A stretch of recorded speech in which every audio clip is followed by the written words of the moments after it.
two, 1, 2, 3, yeah. You is a lie, you is not come from these sides, you cannot come to this side, yeah. Gangsta, but my chain too tight, yeah. I see my ops through the sights, hit the ones that didn't tell her good night, bye-bye. All white on my ice look like rice, stack up and get right out of sight. Yo, what's good, y'all? It's GVD, episode 2, man. Let's get it. We got a special guest here, my boy Guy. First off, I just want to say thank you to everybody for the support so far and the love so far. I want to say thank you to Guy for, coming in and chopping it up with us tonight. Yeah, man. No problem. Appreciate you for sure. So, this will tell the world a little bit about you, basketball-wise. 3-year varsity starter, 2-time captain, all-state, all-conference for CCC, a McDonald's All-American, and at Cornell, you were the second fewest minutes played. You had the second few minutes played with a double-double. So that's a big accomplishment right there as a freshman. Efficient. Yeah. Yeah, man. It's hard work, Just gotta do your job. For sure. Do your job, man. Definitely do your job. So let's start us off from the beginning. So not everybody knows, but Guy, if you want to talk about how you got into basketball in the first place, because you've been balling since you was a little kid for real. But if you just want to say how that really came about. Honestly, it's actually a funny story. I used to play at recess and didn't really think much of it. But then one day this kid came to me and was like, "You're so tall, why do you suck at basketball?" And that made me so mad. And I was like, you know what? I'd spite. I just started playing the game, but I actually fell in love with it. And before school every day, I'd go early and go shoot at Morley with my dad before school every day, and just grew from there. And I started wearing jerseys soon after that, all the time. But yeah, I just started so small. We're definitely gonna talk about people, not giving you the respect and people hating, but you touched on it with your dad, and we wanted to ask you, how much does your family influence your life and just basketball as a whole? Because you got some solid people up there in your family. You know what I'm saying? From a great family. Yeah. To talk about Definitely. They're everything to me. And I wouldn't be where I am without them. I'm the youngest by 8 years, so they helped supported me to be where I'm at now. They're kind of like my aunts and uncles as well too. Not only just emotional support, but they're also there financially for my parents when they needed it. Because going to camps is not free and it's expensive, and AAU trips and all that stuff, and going to private school. Definitely. It's not something that they really talk about a lot, but it's pricey to play. Yeah, definitely. And I could really vouch for your parents because especially your mom and your dad, back in the day when we were playing AU together in 7th grade, and whatever the case would be, my mom would be at work or she was, watching one of the other kids. Your mom would pick me up, no questions asked, whatever the case may be. So I definitely have to salute them on that and thank them. And yeah, as you said, it really does take a village. I think we all can speak on that, how it's not just one person, but everybody as a whole. Yeah, absolutely. At one point, as we talked about it, you got some hate, disrespect, but what point in your basketball career or in your life were you this is what I'm going to do, this is how I'm going to accomplish these goals that I'm setting for myself? I started really early on, just talking to my dad about other people and other players that have played and stuff, and certain things that they might have did wrong. As I just kept growing and learning about the game, I really just saw other people's mistakes and other people's not only their flaws in their personality, but they're just not personality, their game, but their why they play. I wanted to make sure I was playing for the right reasons and not for any personal reason. And my dad definitely helped me with that and making sure that I was playing because I wanted to play, not because I felt like I should play or their influence. That he made sure I wanted to play for me. Who would you say were some of those early guys, or even guys you still look up today, that might be the same people, who you were oh, they do this, or I enjoy watching them play because they play and they have fun, they compete, they go out? Who are some of those guys that you really wanted to, watch and model yourself towards? The first player I really remember rooting for was actually Kevin Durant in those 2012 finals when he first played LeBron. Mm. Like that was Okay, the first okay. time Yeah. the first person I really remember rooting for. And Yep. him and LeBron and um Rajon Rondo, that was my guy back in the day. Oh man, I love that Yeah, dude. yeah. But I just love how they played, and not only were individual great players, but they're also great leaders of their teams. Yeah. Were there any people in Connecticut that you looked up to before, like the NBA guys? Yeah, yeah. Um, Honestly, like I was in a very like I didn't really get to watch high school games until I was actually like in high school. So like I didn't really know a lot of people around that much because even my dad was kind of new to like basketball when I started playing it. So we kind of like learned and grew about the game even locally like together. And like when we found out like how like the basketball environment that Hartford is and Connecticut overall, like we were kind of like shocked and like, damn, like who would have knew? And like, but Yep. as I got older, I learned more about the Connecticut legends like Karan Iverson and Jaquan Starks, you know, like Yep. The guys. The those guys. the guys. Yeah. So Definitely, definitely, man. So you've always been. People used to say you stunk, whatever the case may be. I remember you had like a little like funky jump shot back in the day, but I you know what I'm saying. Yeah, yeah, I can say I'm bluff, whatever you want, but I always was like, you know what I'm saying, guy got some skill to him, guy got some skill. And you sort of went under the radar. So because in middle school, I remember when I first started playing basketball in West Hartford, like around like seventh, eighth grade, they had like the little travel team. And I know you never went out for that. And boys, you know what I'm saying, they clowned you, whatever. So how did like that hate when you were younger fuel you overall, or not just fuel you, but make you think like, how'd you keep going? Like, so fuel you, and how did it motivate you to keep going? Like, if it did. It was always like uh, honestly, I didn't see this till later, but like a lot of those kids that played travel, I don't think any of them actually liked playing basketball. Like they just wanted to Yep. be on travel because it was the travel team. So like they wear the Mm-hmm. sweatshirt to school and stuff, they got their name on it or whatever. But not many of them actually like kept playing basketball. Like they just wanted the travel team because it was like a status symbol more than anything. Yeah, And yeah, yeah. I always stayed. I always I grew up in Townley. Like I just went to Townley because that's like actually people like play and stuff. And it's not so much status behind it. Like you just generally play, and the coaches aren't worried about gear so much. They're just like they just want to teach you how to play the game. They're not worried about all the other stuff. Yeah, And yeah. that's why I wouldn't be where I am if I didn't. If I had, I think if I had gone to travel instead of staying in Townley. Yep.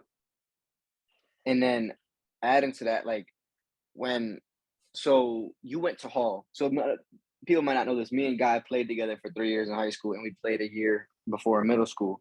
But so you went to Hall, and I know that, like, still to this day, probably people are still like, "Oh, he's not that good." Da, da, da.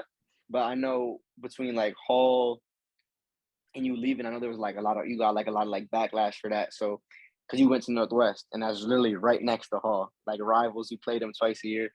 So how was that like adjustment, and overall, how did you, like, you know what I'm saying, cope with like the hate or like the disrespect of people? Going from Hall to Northwest, you Yeah, mean yeah, or like just like in general, like people like not thinking like you deserve to go to Northwest or whatever the case may have been. first, talk about your reason why you went from Hall to Yep. Northwest. Yeah, yeah. Let's talk about that first. I just felt I remember like so when I was there, they had one of their better years because they don't often go like to the state tournament or whatever, and they had one of their better years. And then we went on like a 3 game like slide or like a few games that the varsity team just like lost in a row, Yeah. and then we had like then the next day, Coach Murray canceled practice, and I was on JV at the time. My teammates were like hype and excited to not have like um, practice, and I was like, y'all happy we're not having practice? Like, we just, I was like, all right. And I remember going to the freshman coaches, like, they were still having practice. And I was like, yo, can I practice with y'all? He was like, yeah, yeah. And I practiced with them. But it really bothered me, like, how, like, happy they were to not have practice. And I remember talking to one of my assistants, one of the assistant coaches, and he was like, I know you're honestly speaking from your heart and not trying to like blow smoke to try and get more playing time or whatever. Like, I know you honestly like feel that way.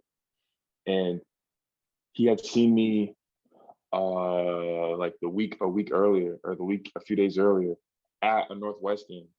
I hadn't known I was going to go to Northwest yet, but he had seen me at the game and he asked me why. And I told him like, I kind of felt like upset about people being happy that we're not having practice. And it really frustrated me because even the JV team, we weren't even 500. And that really kind of rubbed me the wrong way. And that was like one of the starting signs for me. So like that was the real reason you just wanted more. And I'm not gonna bash Hall or anything like that, but you said it, they don't have the best, I guess you could say, basketball culture, or someone who's trying to aspire to be like a college basketball player, whatever level it is. Yeah. So like the jump to Northwest was definitely like the one that you needed to make. And when you got there to Northwest, I remember that was my freshman year and that was your sophomore year. And I know for me it was an adjustment just having, you know what I'm saying, workouts every single day. We would lift, we would run, we would play pickup. How was that adjustment going to like a very, you know, saying Marabella runs a tight ship every year? It's a real basketball culture there. How was the adjustment from Hall? I was like, I felt like relieved. Like I felt like finally, because I'm like one of those people where like, if I didn't do something, like if I didn't like work out, if I didn't run, if I didn't lift, if I didn't do push-ups, I felt like I'm getting worse. Like, what am I doing? Like I'm I'm wasting my time. What am I doing? And so having that every day brought me a lot of like peace. And I was like, I knew that it was gonna be somewhere I was gonna have fun and love to play. Who I know you talk about like working hard a lot, and like if you don't work out, you feel, you know, you're getting worse. So who instilled this you know, mindset in you? Or do you think you just got it from yourself and like your own experiences? I definitely got that from my dad and my mom, because every day they go to work, even if they don't really feel that good or they're not in the best mood or they're hurting, they go to work. You know, things got to get done. And like, so I definitely got that from them in life from when I was very young, because they always went to work. And I know for my dad, he used to work at night. So when I come home from school, I don't have like a short amount of time I could see him before he'd go to work. And he used to really hurt him to have to leave because he wants to spend time with me and stuff and be around and be with us. But stuff's got to get done. And he'd go every day and never take a sick day. He only just started taking vacation days so that he come see my games. But I definitely got that from them. That's what's up for real, man.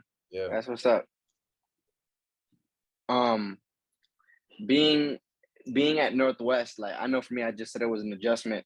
And I played with a lot of great players we talked about on the first episode. But like overall, someone that was like always unselfish, always there, always hyping the team up was you. You would come to practice every single day.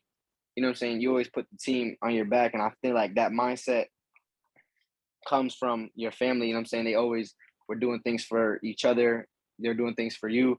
And what you averaged, I want to say like 18 and 15 your senior year, something, 18, 12, something like that. Something like that. And if you really want to, if you were being selfish, you probably could have averaged 25. You know what I'm saying? But you did what? If you look at all the highlight plays, if you look at the dunks that Maddie had, the dunks that Dell had, you know what I'm saying? All them dunks and they was catching all them bodies. Who was passing them? You know what I'm saying? It was you. You was passing them. You were getting the rebounds. You were a part of the play. So I think that just speaks volume to the type of individual you are outside of basketball too. After Northwest, COVID hits, right? So you go and do the postgraduate year at St. Thomas More. They have an amazing basketball culture there too as well.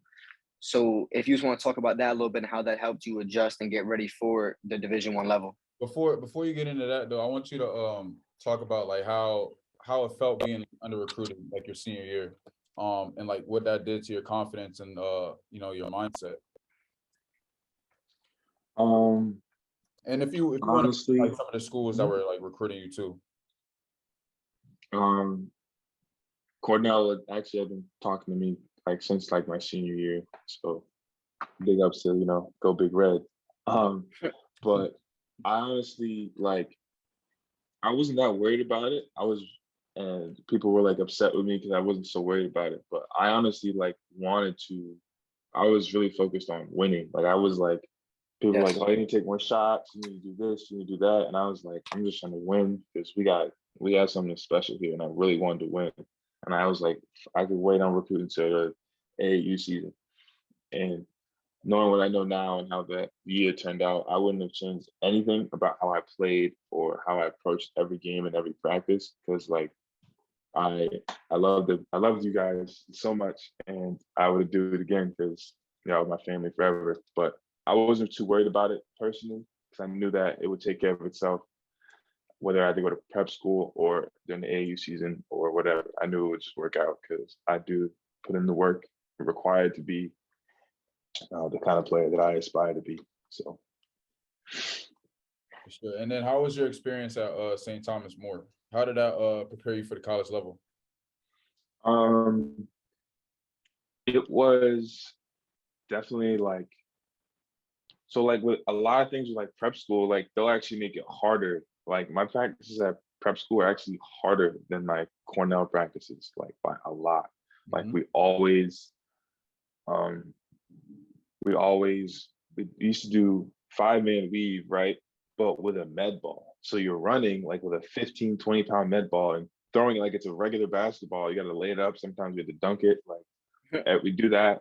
Tired. We do uh defensive slides like zigzag, elbow, half court elbow, run back around, do that for 8 minutes, like every day. So we do cardio every day and then we play hard every day.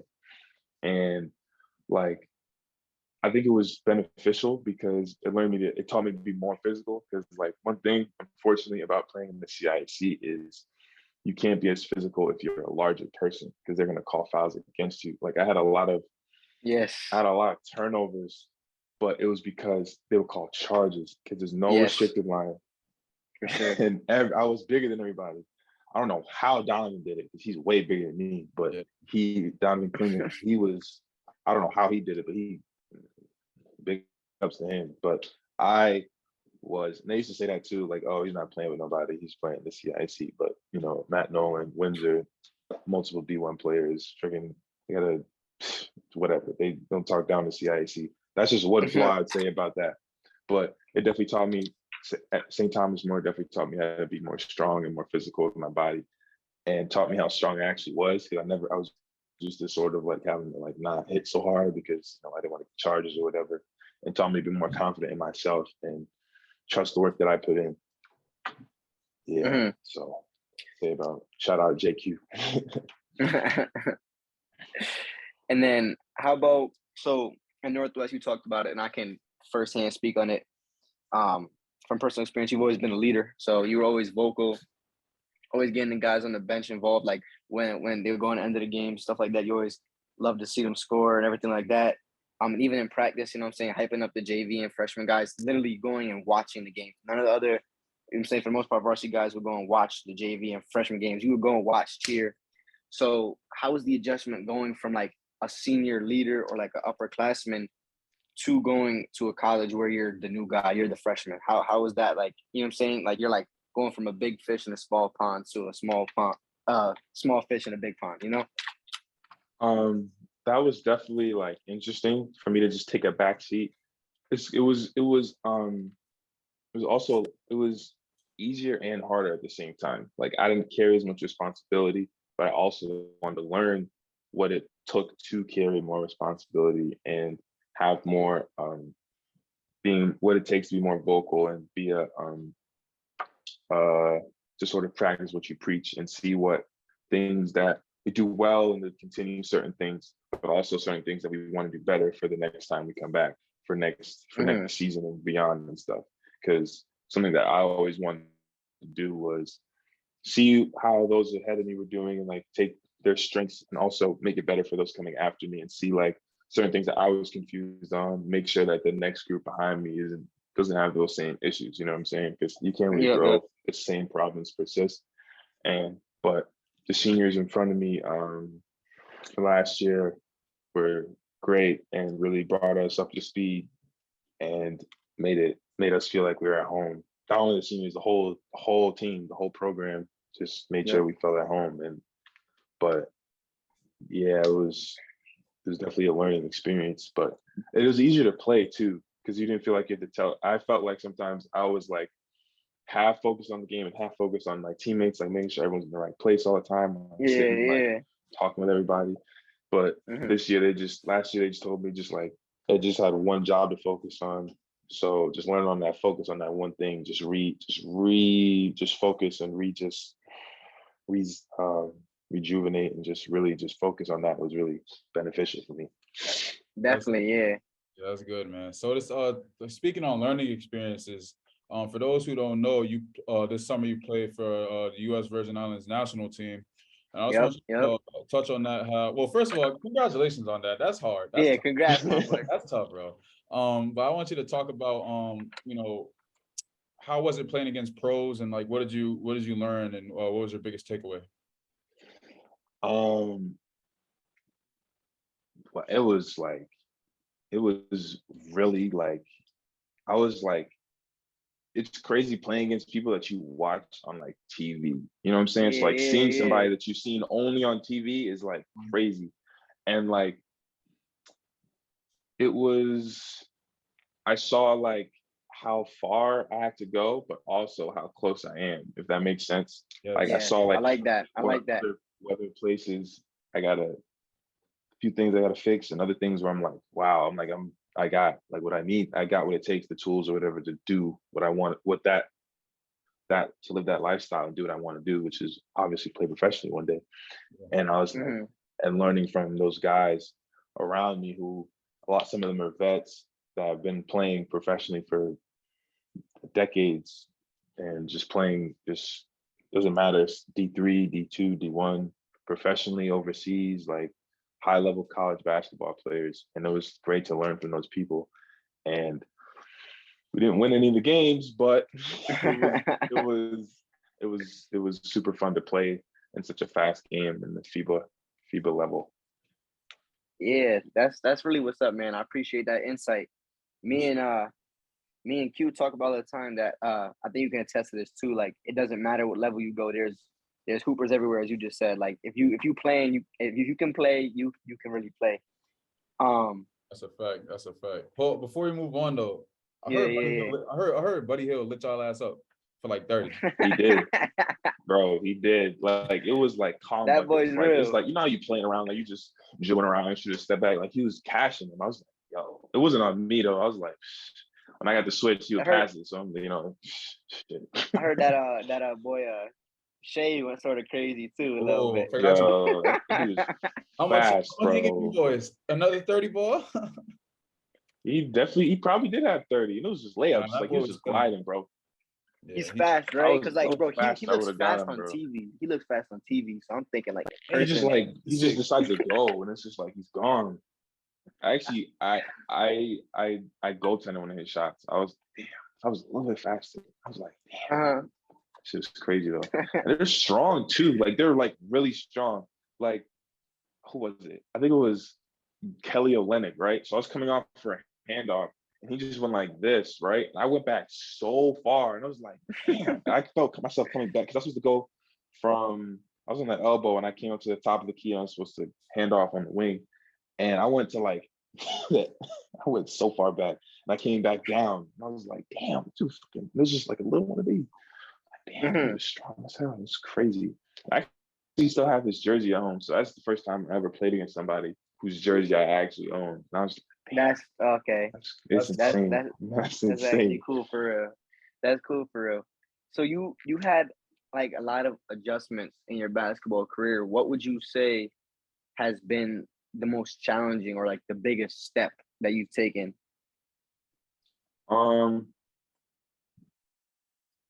Playing away from home. So like living somewhere else, away from my parents and not seeing them every day. I'm like, cause like growing up, like my dad, whenever he could, like he would come to practice. Like he was, like he would be at practice. Every practice he could come to, he would be there. My mom, she would come to every game because sometimes my dad would work, so he couldn't make some of the games. But my mom and my dad would either be at practice in the games, lockdown all the time. My dad likes Mm-hmm. practice. I think my dad actually likes watching practice more. He's always been more part of the process, like seeing the process as Yep. well as the product. Don't get me wrong, he loves watching my games too, but he really loves seeing the process and how we interact with each other on like a regular basis. And I think I'm like that too. Like I really enjoy practice a lot. I think I get Yeah, that yeah. from him. I definitely remember one day. Shoot, I don't even know how long ago this was. You probably remember this too. We were in the back gym of Northwest, and it was like dudes who played in college. There were definitely some hoopers there that day. But your mom was in the gym, and she stood there for the open gym, and it was probably the hottest gym I've ever been in my life. And she just watched us play. You know what I'm saying? So that just speaks volumes to the type of people that your parents are and the type of individual that they raise in yourself. It's a fact. As we talked about the adjustment, everything, and you having one role last year that you were really focused on, what are, like, you don't have to share everything, of course, but what are some goals on and off the court if you would like to share that, you know what I'm saying, that you have going forward for this season and the future? I want us to have a better record. We were 15-11. Mm-hmm. I want us to have a better record, single digit losses, better road record in conference. We're trying to get to that big dance, trying to play in March. Yeah. Trying to play in March. So being in the Ivy League, it's definitely hard because you're at the top of the top academic wise in the nation, in the world, really. And you also have to, work out and compete at the highest level, the Division I level. So Yep. how was it your freshman year learning to balance both academics and basketball? It was probably one of the more challenging things that I've had to do since I started playing, because usually the challenge, like school isn't like super hard because it's simply like growing up, it was pretty straightforward. Like they'll make sure that you know what you're doing before you leave and stuff. But now it's just like, here's the material. I'll be available these hours. Probably can't make most of it because I got practice or a lift. Yeah. And and then go ahead. So it really forces you to be really diligent and make sure that if you don't understand in class, find somebody to help you with it, whether it's a TA or a classmate or Google or Quizlet or whatever. It really pushes the ball into your court, and that was tough. And then athletically, it was like second nature, just going to practice. Yeah. Just that was that. Basketball was probably the easier part of the two. I want to talk about one more basketball event that we're going to ask you a question, and then we'll wrap this thing up. Yeah. So I'm forgetting the date of it, but I know I posted on my stories. I was part of my boy. What was that feeling like going up to when y'all played Syracuse and you having, one of your best games? I'm not going to say of your career, but I'm saying, I think like a double-digit game versus ACC high major school, that's pretty cool, man. You know what I'm saying? Where we from, where us three from, not many people do that. You know what I'm saying? So I think that's pretty cool. Yeah. Exactly. It was crazy because like I never knew that they played in like a big dome like that. So like that was just like a small portion of the entire place. And I was like, I don't think I've ever been in a place as big as that before. And it was like, wow. And I was like, damn, that's Jim Boeheim right there. Like those are his two sons. Like that's Melo's jersey in the rafters. Like I was like, this is crazy. But all I remember is just like, honestly, because we had just got off of COVID. So like some of us were just out of it. Like I actually had COVID. So I was like, and I have asthma and stuff. So I was actually having trouble breathing for a lot of the game. But I was just like, they just told me just shoot when you're open. Because they run like a zone, the Syracuse zone or whatever. So they're not going to come out to a certain point. Yeah, the famous zone. But I never shot from that far before in any game ever. Like even like playing with Diamond, who let me do whatever he wanted. Like whatever I wanted. I never ever shot that far before, and it felt far. Like I shot one, and I was like, I didn't even look at the basket before I shot it. I just went and I didn't look down, nothing. I just threw it. And I was like, Yeah. damn, that's kind of far. Because I remember sitting there like, it's still in the air. And then she went straight in. I was like, oh, damn. I got subbed out after that. But it was just like another one and another one and another one. And it felt crazy, but I felt happy because I got to show everybody like what I've been doing for so long. Because like I felt like not all the time the work that we did at Northwest was always like broadcast or whatever. Sometimes we'd be in the paper and stuff, but I feel like no one ever really got to see like all this work I've been putting in. I was happy I was able to showcase that. And yeah, that was that's definitely dope. Yeah. That's definitely dope. That's definitely an experience that just being your boy, I'll remember that forever. You know what I'm saying? Yeah. How much did you have that game? I think I had 16. I hit 4 threes and I had a free throw, 2 free throws, and a layup. That's tough. You'll always remember moments like that too. For sure. Absolutely. That's so up there. tough, That's up there with my boy. that Windsor game. That Windsor game's up there. That Windsor game. It's up there with That the Windsor Windsor game. game. It's up there with that Windsor game. Oh man, I wish we could talk about it all the Windsor games and all that. But lastly, before we wrap up, I got a question for you, and I want to hear this, you know what I'm saying, just your personal opinion. We've been going back and forth, me and Q, talking about our top 5 artists, like music-wise, that we got in our rotation right now. And we trying to hear other people's genres might be different, might be similar, but we want to hear yours, bro. My top 5 artists in my rotation right now. No order, like the top 5 you listening to the most right now. Right now. I might have to check that right now. Hold up. Yep, you good? I'm gonna tell you the last 5. This is the last 5 people I listened to. Okay, so okay. It went. So last 5 was Miguel. Okay. Then Tasia. Okay. Kanye West. He's going through a thing right now. Okay. Coldplay and Steve Lacy. Okay. I like it. Those are my 5. I like it. That's like, you know what I'm saying? That's a balance from everywhere. It's diverse. I like it. Before we leave, man, I need your all-time starting 5. Yep, this one too. I need it. Starting 5. All-time starting 5. I'm gonna go point guard. You gotta go Magic. Okay. Gotta go Magic. Shooting guard, I'm going Kobe. Rest in peace, Mamba. Okay. 3, I'm going LeBron. Good choice. Yep. 4, I'm going Giannis. Okay. That's my guy. I like that. And 5, gotta go Mr. Russell, Bill Russell, all-time favorite player. I like that. That's a tough 5 for sure. Player. The problem is though, you have no shooters. Like I'm backing up. Facts. I got no shooters, but we locking down though. We locking up. I'll give you one player off the bench. One player off the bench. Yep. One player off the bench. You better go with it. Trey Ball. Larry Bird. Okay. I thought you were gonna say Ray. I thought he was gonna say Ray. But I need a shooter. Personally, you gotta stretch the floor. Yeah, I'm saying you need Ray or somebody. That's true. That's a big team. I didn't even realize that's a big team. That is a big team. Those my guys, though. They're versatile though, so that's good. Yeah, definitely. Yeah, definitely. everybody guarding everybody. Everybody guarding everybody. Definitely. That's definitely a tough 5. Hey, listen, man, Guy, I appreciate you, you know what I'm saying, coming on here, chopping it up with us in a busy week. As y'all know, he's a D1 athlete. Me and Karan, both college athletes, we getting prepared for our season. Yep. So, again, appreciate you. I wish we could, you know what I'm saying, stay on here for hours, talk about everything, because we really could. But salute to you, Guy. Salute to everybody supporting us, showing us love.